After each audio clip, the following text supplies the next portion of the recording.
In this video, we're going to take everything that we've learned with intermolecular forces, London dispersion forces, dipole, and hydrogen bonding, and kind of hopefully put everything together here. So this is going to be a little bit longer video. There's a bunch of examples at the end. Hopefully this will help kind of solidify everything in terms of intermolecular forces. So sometimes when you're dealing with intermolecular forces, you have another type of particle that is attracted to a different type of particle. For example, if you have a polar molecule and a non-polar molecule attracted to each other, well, are they attracted by dipole forces? Is it just London dispersion forces, etc.? So we're going to talk about two different scenarios where that can happen, where you have two different types of particles and their attraction to each other. One of those types of forces is what's called an ion dipole force. Okay, and again, whenever they do things like that, and even down here you can see it as well, is it tells you the two different types of particles. In this case, you have an ion. What's an ion? It's a positively charged particle. So a positively charged particle is like Na+. It could be Cl- as well. I shouldn't say positively charged. It's just something that has a charge. So an ion dipole force is a force of attraction between a charged particle and, when you say dipole forces, any type of polar molecule such as water. Even if that particle, like water, does exhibit intermolecular hydrogen bonding, we still call it ion dipole forces. So, for example, when you draw a sodium atom and a chloride ion in water, okay, if you have a sodium ion, that's Na+, and you have Cl-, okay, the key to this is Coulomb's law, in that Na+ and Cl-, you've got a water molecule, remember, that is very polar. It does have intermolecular hydrogen bonding. What it does, though, as well, is it has these dipoles here that don't cancel, and so you have that partial negative charge on the oxygen and the partial positive charges on the hydrogens. So when water surrounds a positive and negative particle, you have to make sure that you orient the water the correct way. Because if sodium has a positive charge, which part of the water molecule is going to be attracted to the sodium is, of course, the negative. Remember, opposites attract. So the negative end. So when you draw this, you're going to draw the oxygens closer to the sodium. Okay, you have to absolutely draw it that way. But over here on the chloride side, because chlorine has a negative charge, and remember the hydrogen ends have those positive charges, you would draw it the opposite. So you would draw the hydrogens close to the chlorines and the oxygen as far away as you can from the chlorine atom. Okay, and that force of attraction between this hydrogen, all of these hydrogens and the chlorine, and the oxygens over here and the sodiums, all of those forces of attractions are called ion dipole forces.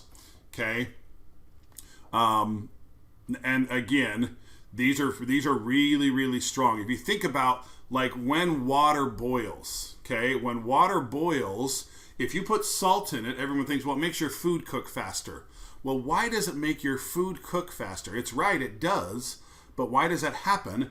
Because when you put salt in there, this is what happens. It breaks apart into these sodium and chloride ions, and then water forms these really, really strong ion dipole forces, stronger than hydrogen bonding even, okay, that when you boil that water, you have to break those ion dipole forces.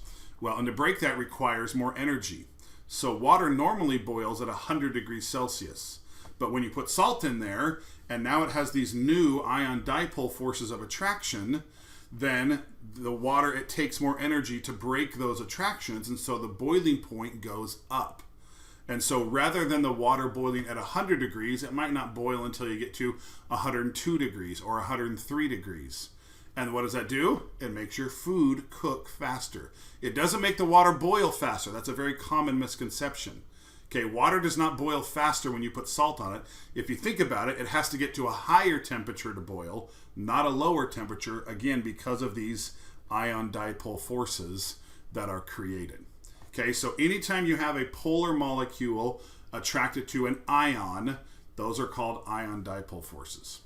Okay, another type of force similar to that, but it's kind of just like one of the intermolecular forces we already discussed, is what happens when you have a polar molecule attracted to a nonpolar molecule. Well, the polar molecule has the dipole, and then the nonpolar molecule has the induced dipole forces. So, and these are very, very weak because, again, London dispersion forces, which is what causes those induced dipoles, are pretty weak. Okay? So, this occurs when you put a non-polar solute, so something that's non-polar, hence the induced dipole forces, and you put it into water. Again, water is that dipole part, just like water was the dipole part up here, is when you put something that's non-polar in water, you get these very, very weak dipole-induced dipole forces. So if you're trying to figure out, is it dipole-dipole forces? Is it dipole-induced dipole forces? Is it ion dipole forces? Just look at both of the different particles. If one's an ion and one's a polar molecule, then it's ion dipole. If one were an ion and one were nonpolar, then it would be ion-induced dipole, which honestly I've never even seen before, but technically it could be. Okay? But these are very, very weak dipole-induced dipole forces and London dispersion forces that exist between the nonpolar solute and the water molecules. Okay? This is also why nonpolar molecules are not very soluble when you put them into water, because they're so weak that the hydrogen bonding that exists between water is much, much stronger. Okay, and that's why a lot of times in chemistry you're going to see this term like dissolves like. Okay, when something's going to dissolve in something else, or if something's going to be soluble, which is something we're going to talk about in Unit 3, when you say that, when you say like dissolves like, you're referring to, the like refers to their intermolecular forces. If something's nonpolar, it's going to dissolve or be soluble in something else that's also nonpolar. Okay, so C4H10, a very just long normal carbon chain molecule, and C8H18 are both nonpolar. So therefore, C4H10 is going to be pretty soluble in that than it is in water, because water's really, really polar, and therefore you would have dipole induced dipole forces, okay, where here between C4H10 and C8H18 you're going to have just the London dispersion forces between them. Okay, so let's kind of summarize everything here. Okay, again, typically when you talk about intermolecular forces, they ask you questions about phase changes, about which one has the highest boiling point, which one's going to melt first. Okay, so when you're talking about something melting or something boiling, you're going from a solid to a liquid or a liquid to a gas. Okay, the weaker the intermolecular force, the lower the temperature at the phase change. Okay, which means if something has weak intermolecular forces, it has a low boiling point and a low melting point. If something has strong intermolecular forces, it means it has a high boiling point or a high melting point. Okay, the other way we can look at that, so here's some other examples of what can cause that, is talking about what's called the vapor pressure. Okay, the vapor pressure is how much of that substance turns into a gas, and we can measure that pressure. Okay, if we think about it, well, which one's going to break apart the easiest? Okay, is the one that has the weakest intermolecular forces. Okay, so the weaker the intermolecular forces, the higher the vapor pressure. Okay, or backwards, which gas is going to condense first? So which gas is going to go from a gas back to a liquid easier? Is the one that sticks together the easiest, or the stronger intermolecular forces. So the stronger the IMFs, the easier a gas will return to the liquid state, the easier it will condense. Okay, so there's melting, boiling, freezing points, etc. But then there's also questions about which of these gases would you predict to have the lowest vapor pressure? Well, the one if it has the lowest vapor pressure, the strongest intermolecular forces. Okay, Which of these gases would you expect to condense first? Which one's going to turn back into a liquid? The easiest is the one that has the strongest intermolecular forces. Okay, and then even viscosity, which is very, very rare, you probably won't see this, which is the resistance when you pour something. Like oil has a high viscosity, water has a really, really low viscosity. The stronger the intermolecular forces, the resistance of a liquid to flow is going to be greater with stronger IMFs. Okay? Now, the last one we'll talk about here is, and we mentioned this earlier when we talked about gases, is which gas behaves most or least ideally. They don't tell you anything else. They just say, these four gases, which one is going to behave the most like an ideal gas, or which one's going to behave least like an ideal gas? Which one's going to deviate most from ideal behavior is sometimes how they ask it. Okay? And remember, to be an ideal gas, the gases are not attracted to each other. So therefore, the more attracted they are to each other, the less they behave like an ideal gas. Let me say that again. The more the gas is attracted to other gases of itself or other gases, the less it behaves like an ideal gas. Okay, so the stronger the intermolecular forces, the less a gas acts like an ideal gas, because again, the stronger the IMFs, the more attracted they are to each other. Okay, and you're going to require a response relating the intermolecular forces that exist between the molecules. Many times when they talk about intermolecular forces, you have to discuss the intermolecular forces of both molecules they're asking you about. And again, they're pretty clear about that. So here's kind of a summary here, some examples. Again, here's that sodium ion attracted to the oxygen end, which is an ion dipole force. Those are the strongest. They're stronger than even hydrogen bonds. Remember that the main three that we talked about, though, are these ones right here. Okay? Yeah, you can have an ion dipole force. You can have an ion-induced dipole. I talked about that when you have an ion attracted to a non-polar molecule. But that's just kind of a good summary there of all of the different types of ways that they can interact with each other. Notice none of them, other than the original hydrogen bond, mention hydrogen bonding, because again, when they say ion dipole or dipole-induced dipole, that includes hydrogen bonding. Hydrogen bonding is just a very, very strong version of a dipole-dipole force. That's so strong that we really have to separate it out sometimes. Okay, so let's look at some examples. Okay, the ideal gas law best describes the properties of which of the following gases at 0 degrees Celsius and 1 atmosphere. So the ideal gas law, so to be an ideal gas describes the properties of which of the following gases. So really what they're saying there is which of those four gases it follows the ideal gas law the best, and by that I mean which of these molecules, when they hit each other, are less likely to be attracted to each other. And that again is that question is basically asking which of these has the weakest intermolecular forces. So remember that part of this AP process is not just answering the question, it's understanding the question and what are they really asking. Because really when you dive into it, that's really what they're asking you here, is which of those four has the weakest intermolecular forces. Well, pH3 is polar. And again, you might have to draw these and go, oh, there's dots on the central atom. That's a trigonal pyramidal shape. That definitely is polar. So that's dipole-dipole forces. Okay, HBr. Okay, definitely polar. Okay, dipole-dipole forces. SO2. Again, and whether you draw it perfectly right or not, the key with SO2 is understand that there are two dots on that central atom. Therefore, it is polar. Also dipole-dipole. So all three of these are dipole-dipole, and remember, they also have London dispersion forces, whereas answer D, N2, and again, whether you draw it correctly or not, hopefully you realize pretty quickly, that is definitely a non-polar molecule, therefore only has London dispersion forces, and that is the correct response.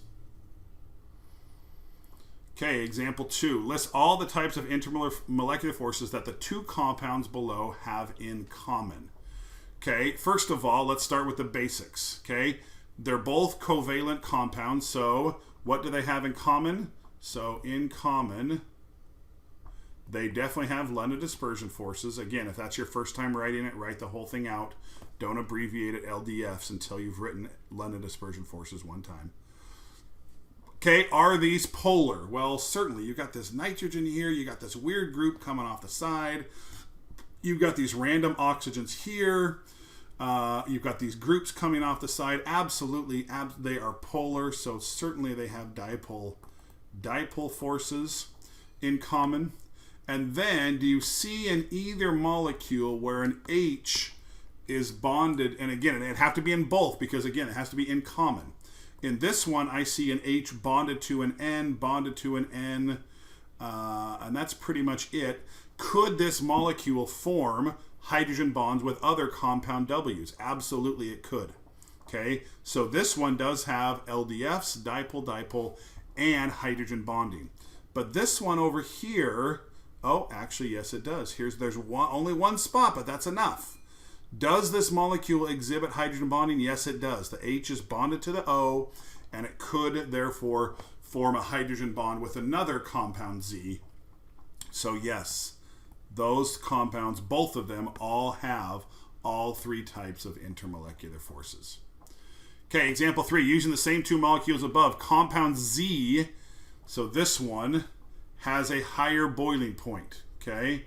So it has a greater boiling point. So it has the higher BP.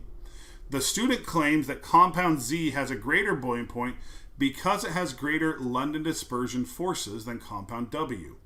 Do you agree or disagree with this claim? Justify your answer in terms of intermolecular forces, blah, blah, blah. Okay, so they both have hydrogen bonding. So if one had hydrogen bonding and one didn't, then that would be the difference maker. Okay, they both are polar. And it's not like one of them is super duper more polar than the other. So really, yes, in this case, it does come down to the London dispersion forces, and that's why they give you the molar masses. Okay, again, don't use molar mass in your explanation, but say, do you agree or disagree with this student? Absolutely, I agree with this student. Okay, because compound Z has a larger electron cloud.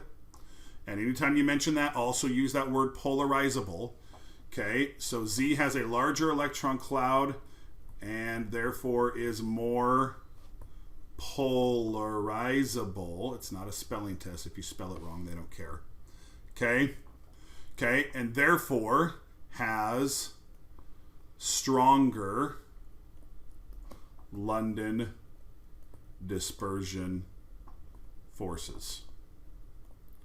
Okay, and that's really all you'd have to say. I'm just going to go back to the justify part and read that again. Justify your answer in terms of the types and relative strength of intermolecular forces in each substance. So I might start off by saying, since they both exhibit intermolecular hydrogen bonding and dipole forces, the London dispersion forces in Z are higher because, and then here, Z has a larger electron cloud and is more polarizable and therefore has stronger LDFs. Okay, example 4. For the following two compounds, identify all of the types of intermolecular forces present in both compounds and then predict which one would have the highest boiling point. Okay, so this one, certainly always LDFs. Okay, we see this OH thing that's throwing it off a little bit, so therefore it's not perfectly symmetrical, so that's dipole. The H is bonded to the O, which then could be attracted to the O in another molecule, so also hydrogen bonding. Okay, just check and see, is this the last one or if there's more? Oh, no, there's more.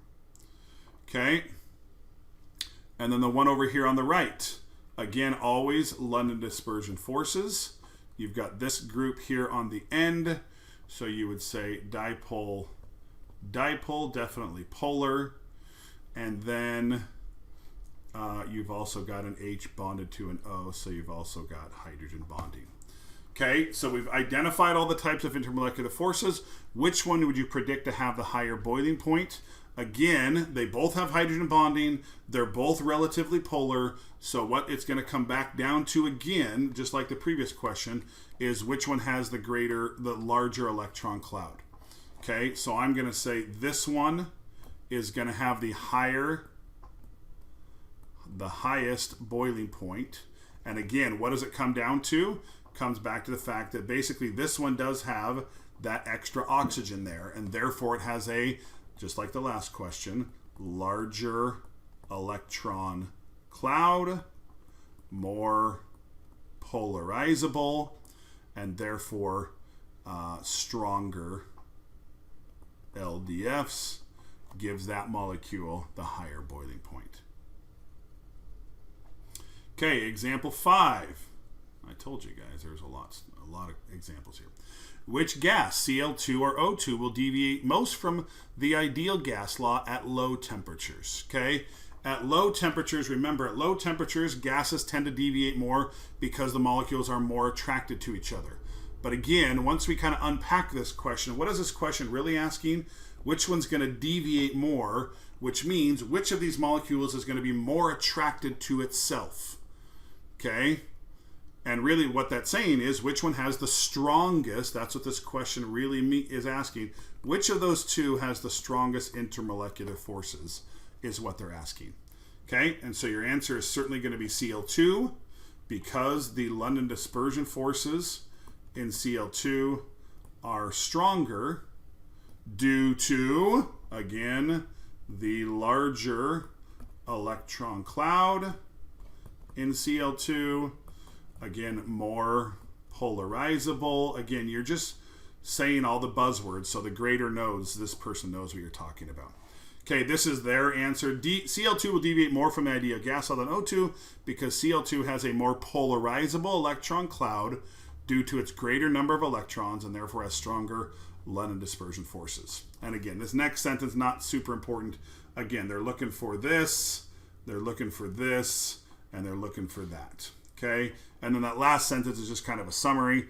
This will create stronger attractions between Cl2 molecules, making it deviate more because, again, we assume there are no attractions. Okay, now here's where, and again, this is from an old test, so a lot of students mess this up. Okay, remember that the two things that cause a gas to be an ideal gas rather than a real gas are that gases don't take up any space, even though they do, and that gases aren't attracted to each other. In the question above, we know that Cl2 is a larger molecule than O2 because its valence electrons are in the third shell, but for oxygen, they're in the second shell. Okay, a lot of students wrote that as their answer. You may be tempted to argue that Cl2 deviates more from ideal behavior because it's larger than O2, which is technically true. But the much, much, much bigger factor in this case is the attraction between molecules. Yes, Cl2 is slightly bigger than O2, but the fact that O2 only has 16 electrons, where chlorine has 34 electrons between Cl2 and O2, right? When there's two of them. Okay? Then Cl2 absolutely, because of that much, much bigger, more than double the size of the electron cloud, is absolutely that's going to have a much, much bigger impact on the fact that chlorine's electrons are in the third shell, where oxygen's valence electrons are in the second shell. And yes, it's almost like I graded this question on the AP exam thousands of times, and many, many students wrote about the size of Cl2 rather than the strong IMFs of Cl2. Okay, and that is actually true. A lot of students wrote that. Okay, so when they talk about deviating from ideal behavior, again, when you're going, especially when you're going down the periodic table, that size of the electron cloud has a way, way, way bigger difference than the difference in, well, chlorine's a little bit bigger than O2 is. It just doesn't make that big of a difference. Okay, that's it.